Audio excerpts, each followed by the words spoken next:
La mobilisation des Gilets jaunes continue. Dans le sud Gironde, à Langon, ils étaient encore aujourd'hui fidèles au poste sur le rond-point d'accès à l'autoroute A62.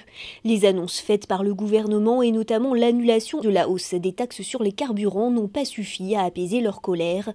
Par ce geste, le gouvernement pensait pourtant faire baisser la tension avant la mobilisation prévue samedi.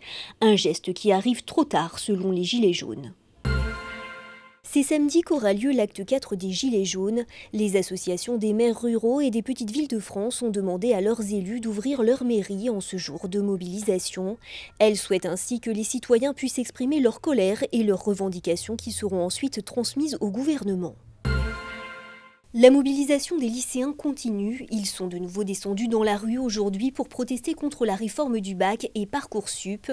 Une mobilisation qui s'est déroulée dans le calme dans les Landes, aussi bien à Dax qu'à Mont-de-Marsan.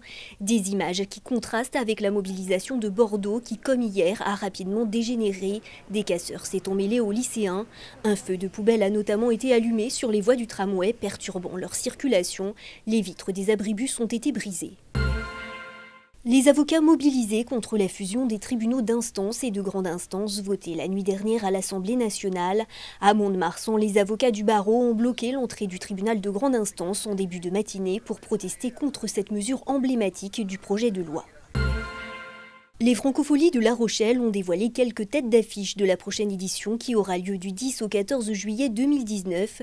Mathieu Chédid, Ayam, Patrick Bruel ou encore Angèle et Soprano se produiront lors de cette 35e édition. L'an dernier, les Francopholies avaient attiré près de 150 000 personnes et 88 000 billets avaient été vendus.